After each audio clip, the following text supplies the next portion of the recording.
नमस्कार दोस्तों। कई बार ऐसा होता है कि हम लोग सुपरफिशियल खबरों के अंदर ही फंसे रह जाते हैं और हमें पता नहीं चल पाता है कि गवर्नमेंट बैकग्राउंड में जो हमारे देश की सॉवरेनिटी है, हमारे देश के जो रिसोर्सेस हैं उसके बारे में क्या कर रही है, क्या फैसले ले रही है। कई बार आपने न्यूज़ सुना होगा कि रेयर अर्थ मिनरल्स जो हैं उसको लेके कमी है, उससे जो प्रोडक्ट्स बनते हैं उसके ऊपर चाइना का कंट्रोल है और चाइना कभी भी उसको as a geopolitical advantage use करता है। वो उसका कोटा जब मर्जी तब उसको कोटा सिस्टम बांध देगा, जब मर्जी वो इन मिनरल्स का एक्सपोर्ट या इनसे जो फिनिश प्रोडक्ट है इनका एक्सपोर्ट रोक देगा। तो इन्हीं सब चीज़ों को टैकल करने के लिए हमारी गवर्नमेंट क्या कर रही है उसके बारे में भी जानना और उसके बेसिस में अब तक क्या डेवलपमेंट है ये जानना बहुत जरूरी है। तो इस वीडियो में बेसिकली हम लोग यही समझेंगे कि गवर्नमेंट ने अब तक क्या क्या किया हुआ है और इससे हमको कॉस्ट बेनिफिट कितना है, गवर्नमेंट को कॉस्ट बेनिफिट कितना होगा और हमें ग्लोबल स्टेज पे किस तरह से पोजीशन करेगा। तो उससे पहले बेसिकली एक न्यूज़ देख लीजिए कि न्यूज़ क्या है कि पापुम पारे सिंगरौली, इसमें बेसिकली जो है एक माइनिंग का ये हो रहा था। वहाँ पे नियोडाइनियम करके एक रेयर अर्थ मटेरियल है, उसका बहुत ही ज़्यादा कॉन्सेंट्रेशन मिला हुआ है और इंडिया जो है इसको बेसिकली इस पर्टिकुलर प्रोडक्ट का यूज जो इलेक्ट्रिक व्हीकल और एडवांस इलेक्ट्रॉनिक्स में यूज होता है, तो ये इंडिया को वहां पे बेनिफिट देगा। तो हुआ क्या बेसिकली कि इंडिया में जो अरुणाचल प्रदेश है वहां पर पापुम पारे, दो नदियां हैं पापुम और पारे, ठीक है। तो इन दो नदियों के नाम पे इस डिस्ट्रिक्ट का नाम है। तो यहाँ पे बहुत ही रिच अमाउंट में नियोडीनियम मिला हुआ है जो भी बहुत ही क्रिटिकल है इलेक्ट्रिक व्हीकल के लिए और एडवांस इलेक्ट्रॉनिक्स के लिए, ठीक है। तो अगर देखा जाए तो प्रधानमंत्री मोदी ने अभी हाल ही में मंच से जो हमारा 15 तारीख को उन्होंने कहा कि 12,000 से ज्यादा एक्सप्लोरेशन चल रहा है। तो इसमें बेसिकली गवर्नमेंट कर क्या रही है, तो आप देखेंगे कि गवर्नमेंट ने बेसिकली 5 पिलर प्रोग्राम बना के रखा हुआ है जिसमें इनका मेन फोकस है डोमेस्टिक एक्सप्लोरेशन और प्रोसेसिंग के ऊपर फोकस करना। दूसरा इंटरनेशनल पार्टनरशिप और टेक्नोलॉजी ट्रांसफर जो है इंश्योर करना। प्राइवेट जो इन्वेस्टर हैं वो इंसेंटिवाइज करना और इन्हें R&D और स्किल डेवलपमेंट करना अपने हमारे जो पब्लिक है उसका और जो हमारी जो यूथ है उसका। और इसके लिए रेगुलेटरी फ्रेमवर्क ऐसा बनाना कि इन सब चीजों को बूस्ट मिल सके। तो इन 5 पिलर के ऊपर काम कर रही है गवर्नमेंट। हम लोग उसको एक एक स्पेसिफिकली डिस्कस करेंगे कि ये किस तरह से हमको हेल्प आउट करेगा। और इसमें जैसे देखेंगे कि जैसे boosting domestic growth and exploration में बेसिकली क्या है कि लाल किले के मंच से भी मोदी जी ने भी कहा कि 1200 से ज्यादा एक्सप्लोरेशन हो रही है। तो आप सोचिए कितने वास्ट अमाउंट का एक्सप्लोरेशन इंडिया के अंदर चल रहा है। और इसमें बेसिकली फोकस क्या है कि हमको lithium, cobalt, rare earth element, ये सारी चीजें जो है एक्सप्लोर कर पाए और 1200 से ज्यादा ऑल ओवर इंडिया में एक्सप्लोरेशन चल रहा है। पहले क्या था, पहले था कि ये जो है स्पेसिफाइड थे कुछ पर्टिकुलर एरिया में, जैसे झारखंड हो गया, उड़ीसा हो गया, राजस्थान हो गया, इन सब एरियाज में जो है कॉन्सेंट्रेटेड थे exploration. But all over India में इनका एक्सप्लोरेशन चल रहा है और 1200 से ज्यादा जगह है जहां पे इनका एक्सप्लोरेशन किया जा रहा है, ठीक है। दूसरा जो पिलर है उसमें बेसिकली क्या है कि इंटरनेशनल पार्टनरशिप और टेक्नोलॉजी ट्रांसफर। तो बेसिकली आप देखेंगे कि इंडिया, अगर इसके ऊपर मैंने प्रीवियस वीडियोस बनाए हुए हैं, आप चाहें तो पीछे जाके देख सकते हैं। हम लोगों ने इंडिया के पास जो है प्रोसेसिंग का बहुत ही लिमिटेड, मतलब ऑलमोस्ट जीरो प्रोसेसिंग हमारे यहाँ भी होती है बट लिमिटेड नॉलेज है। कुछ स्पेसिफाइड चीजों में करते हैं बट लिमिटेड नॉलेज है। और चाइना का पूरा कंट्रोल है, लगभग 80% रेयर अर्थ प्रोसेसिंग का चाइना कंट्रोल करता है ऑल ओवर वर्ल्ड का, ठीक है। और ये पूरी तरह से डोमिनेट करता है। तो गवर्नमेंट का ये फोकस है कि हम जो है इंटरनेशनल पार्टनरशिप करें।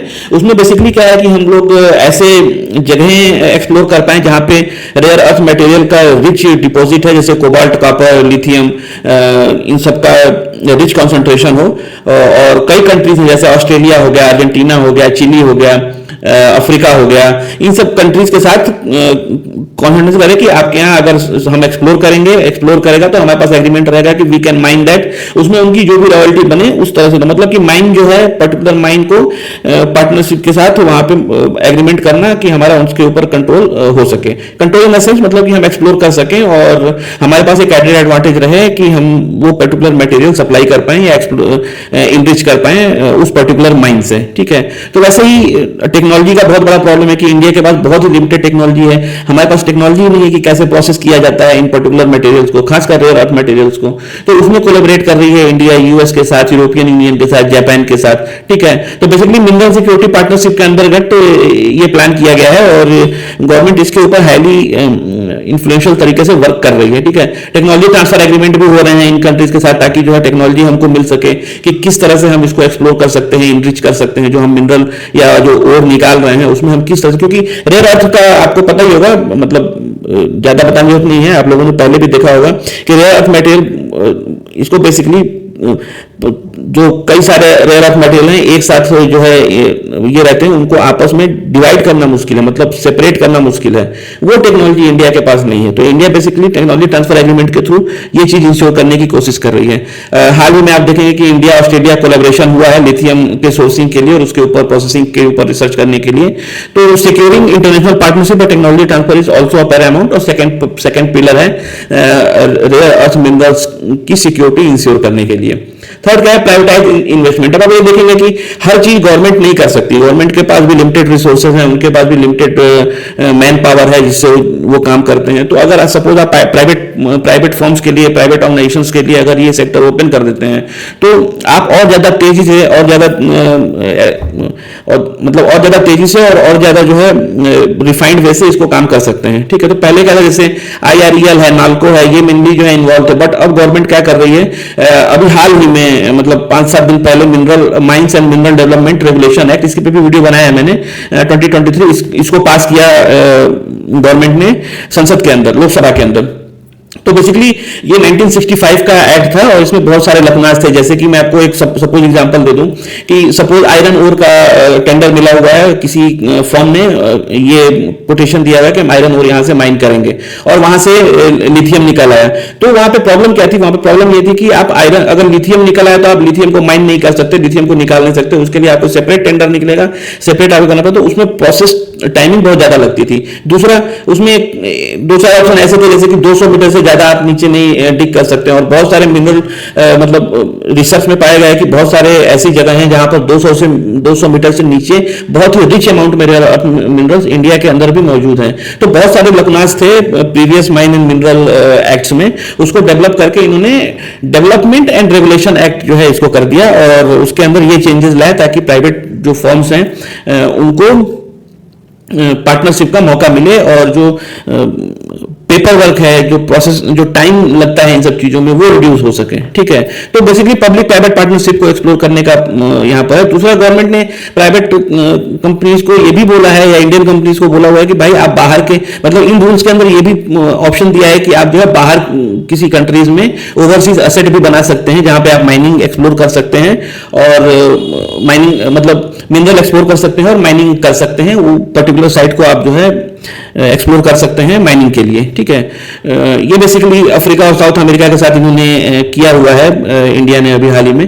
तो ये तीसरा पिलर था। चौथा पिलर जैसे आप देखेंगे R&D और स्किल डेवलपमेंट। हमारे यहाँ पे स्किल बहुत ही कम है इसके लिए, तो ट्रेनिंग प्रोग्राम लॉन्च किया जा रहा है जियोलॉजिस्ट के लिए कि आप किस तरह से आइडेंटिफाई कर सकते हैं, उसको कैसे इनरिच करेंगे। ठीक है, तो बेसिकली वैल्यू चेन का पार्ट क्रिएट करने की कोशिश कर रही है इंडिया। वैसे ही हमारे यहाँ बहुत सारे ऐसे हैं जो वेस्ट प्रोडक्ट निकलते हैं रिसाइकिल होने के लिए। सपोज हमारे यहाँ पे लिथियम आयन गाड़ियों के अंदर यूज हो रहा है, बट वो खराब हो गया तो कहां जाता है, उसको प्रोसेसिंग करने की टेक्नोलॉजी नहीं है, मतलब रीप्रोसेस करके हम नहीं कर सकते। तो उसके ऊपर भी रिसर्च सेंटर्स बन रहे हैं, इंडिया उसके ऊपर काम कर रहा है। बैटरी जो है उसके ऊपर रिसाइकलिंग कैसे की जाती है उसके ऊपर R&D कर रही है गवर्नमेंट। ठीक है, तो जो बेसिकली जो वेस्ट निकलता है उसके माइनिंग के लिए, तो ये सब नेशनल R&D इनिशिएटिव के अंडर आता है, उसके अंडर ये सब काम चल रहे हैं और इसके ऊपर भी काम कर। तो बेसिकली मेन क्या है कि इंडियन गवर्नमेंट इसको रेगुलेशन, जैसे मैंने बोला ना आपको कि गवर्नमेंट ने specific amendment of mines and mineral development and regulation act लाया। इसके अंदर सारे प्रोविजन लेकर आई है कि आप किस तरह से इसको कर सकते हैं, किस तरह से इसको और ईज आउट किया जा सकता है, पब्लिक का मतलब सॉरी प्राइवेट का पार्टनरशिप और इंक्रीज किया जा सकता है। ठीक है, वैसे ही क्या है कि establishing clear and regulatory framework. तो सेम चीज है कि रेगुलेटरी फ्रेमवर्क आप कैसे क्रिएट करेंगे। अच्छा, आपका जो माइनिंग रूल था, मिनरल एंड माइनिंग रूल था, उसके बेसिकली यह था कि सपोज बहुत सारा ऐसा मटेरियल था सपोज जो निकलता था जिसमें से ये मैंडेटरी था कि 50% आप अपनी फैक्ट्री पे जो ओल्ड थी, मतलब उन्होंने अपने नाम पे लिया था, तो ये था कि 50% आप अपने उस पे अपनी फैक्ट्री पे यूज करेंगे, बाकी 50% ही आप बेच सकते हैं, नहीं और उससे ज्यादा नहीं बेच सकते। उसमें क्या था कि कंपनियों के हाथ बंधे रहते थे और गवर्नमेंट ने कर दिया कि आप चाहे तो पूरा ही यूज कर लें, आप चाहे तो पूरा ही बेच दें। ठीक है, तो ऐसे बहुत सारे रेगुलेटरी फ्रेमवर्क्स को ईज आउट किया गया है माइनिंग को और प्रमोट करने के लिए, स्पेसिफिकली रेयर अर्थ मटेरियल की। ठीक है, दूसरा आप ये देखेंगे कि क्रिटिकल माइनिंग रजिस्ट्री बनाने का और ऑप्शन मैकेनिज्म भी लाया जा रहा है। जिस तरह से हम लोग कमोडिटी की ट्रेडिंग करते हैं उस तरह से एक ट्रेडिंग प्लेटफॉर्म भी देने की कोशिश की जा रही है कि ताकि सपोज कोई और एक्सप्लोरर है जो खदान जिसने किराए पे ले रखा है वहां से और निकाल रहा है, अब वो जब तक निगोशिएट करता है तब तक उसके प्राइस में बहुत ज्यादा वेरिएशन आ जाता है। यहाँ पे जैसे कमोडिटी का ट्रेडिंग होती है कि आपने शेयर मार्केट में उसको इन्वेस्ट कर दिया कि भाई ये प्राइस है हमारा, और उसको वहां पे ही बोली लगाकर वो बिक जाता है। तो उससे क्या होता है कि उसको जो एक्सप्लोरर है जो ओर की माइनिंग कर रहा है उसको वाजिब रेट मिल जाता है, और जो रेट हो जाता है वो जल्दी ही उसको कस्टमर्स मिल जाते हैं। ठीक है, तो ये सारी चीजें गवर्नमेंट लेकर आ रही है। मतलब 5 चीजों पे काम किया गवर्नमेंट ने, मैंने 5 का आपको बताया। Boosting domestic exploration and processing, securing international partnership and technology transfer, incentivising private investment, enhancing R&D and skill development and establishing a clear regulatory framework for suitable extraction and use। ठीक है, तो ये सब चीजें गवर्नमेंट ने की। अब इसे मैटर क्यों करता है? अगर मैं कॉस्ट वाइज आपको दिखाऊं तो पहले मैं कॉस्ट आपको बता देता हूं। अगर आप देखिए, अगर एक्सप्लोरेशन एंड सर्वे करते हैं तो एस्टिमेटेड कॉस्ट आपको जो आएगा 25,000 से 30,000 करोड़ का आएगा। बट आप इससे कितना बेनिफिट कर सकते हैं? 10 से 15 लाख करोड़ का मिनरल जो है आप लॉन्ग टर्म के अंदर आप कॉस्ट बेनिफिट आपको आएगा सिर्फ एक्सप्लोरेशन से। वैसे ही प्रोसेसिंग और रिफाइनिंग अगर आप देखेंगे तो 40 से 50,000 करोड़ का जो है खर्चा आता है प्रोसेसिंग एंड रिफाइनिंग में। अगर हम अपने यहाँ पे करते हैं तो 60 से 80,000 करोड़ का हम जो है पर ईयर बचत कर सकते हैं, सेव कर सकते हैं पैसा इन प्रोसेसिंग एंड रिफाइनिंग में। उसी तरह से अगर हम माइनिंग एक्विजिशन देखेंगे तो 80,000 से 1 लाख करोड़ का खर्चा आएगा, बट 20 लाख करोड़ तक का रेवेन्यू जो है हम जनरेट कर सकते हैं अगर हम अदर सोर्सेज अदर कंट्रीज में हम माइनिंग एक्विजिशन कर पाते हैं। तो वैसे ही R&D में आप देखेंगे तो 10 से 15,000 का खर्चा है, लेकिन उसका जो कॉस्ट बेनिफिट है वो आपको निकल के आता है 2 से 3 लाख करोड़ का। तो ओवरऑल अगर आप देखेंगे तो इट इज हाईली बेनिफिशियल कि हमारी डिपेंडेंसी चाइना के ऊपर या बाहर किसी और कंट्री के ऊपर रिड्यूस हो जाए। ठीक है, तो इसका बेसिकली फायदा यही है कि आपकी जो स्ट्रेटेजिक सिक्योरिटी है वो इंश्योर होती है, आपकी चाइना कंट्रोल सप्लाई है उसके ऊपर डिपेंडेंसी कम होगी, आपका इंडस्ट्रियल ग्रोथ जो है नहीं रुकेगा। अगर सपोज चाइना कभी रोकता है इन मटेरियल्स का एक्सपोर्ट आपको, तो आप जो है आपकी पूरी डिपेंडेंसी उसके ऊपर नहीं है। अभी तो आज की डेट में सेमीकंडक्टर रोक दिया उसने, या रेयर अर्थ मटेरियल, सपोज उसने मैग्नेट यूज कर, जैसे विंड एनर्जी में मैग्नेट्स लगते हैं, परमानेंट मैग्नेट कहे जाते हैं, उसकी एफिशिएंसी बहुत ज्यादा होती है, छोटे अमाउंट में भी बहुत ज्यादा मैग्नेट प्रोड्यूस करता है वो। तो अगर उसका रोक दिया उसने तो अब क्या होगा, यहाँ पे आप देखेंगे कि जो गाड़ियों का जो प्रोडक्शन लाइन है वो डिले हो जाता है, प्रोडक्शन की जो टाइमिंग है वो डिले हो जाती है, गाड़ियां डिले मिलती हैं, वो पूरी वैल्यू चेन जो बन रखी है वो पूरी डिस्ट्रॉय हो जाती है, या उसमें डिले होने लगता है तो गाड़ियां मतलब परेशानी होती है। वैसे इंडिया अपने को ग्लोबली पोजीशन कर सकता है कि भाई we are also a supplier and processor of this particular product, और हमारी डिपेंडेंसी नहीं है। आप दुनिया को भी एक्सप्लोर कर दुनिया को भी आप मटेरियल जो है सप्लाई कर सकते हैं, और आपकी खुद की सस्टेनेबिलिटी तो बढ़ेगी अगर आप रिसाइकिल कर पाते हैं और एक्सट्रैक्शन कर पाते हैं। तो दोस्तों यही था कि गवर्नमेंट इस पर्टिकुलर रेयर अर्थ मटेरियल के डेवलपमेंट को लेकर बेसिकली गवर्नमेंट क्या कर रही है, उसने क्या क्या स्टेप्स लिए हैं। होप कि ये वीडियो इंफॉर्मेटिव रहा आपके लिए। बाकी we will see you in next video. अगर वीडियो आपको अच्छा लगा तो please like and subscribe. I will try to bring such a video, और भी ऐसे वीडियो लाने की कोशिश करूंगा। बाकी कुछ कमी है तो आप you can also comment in message please. Thank you very much.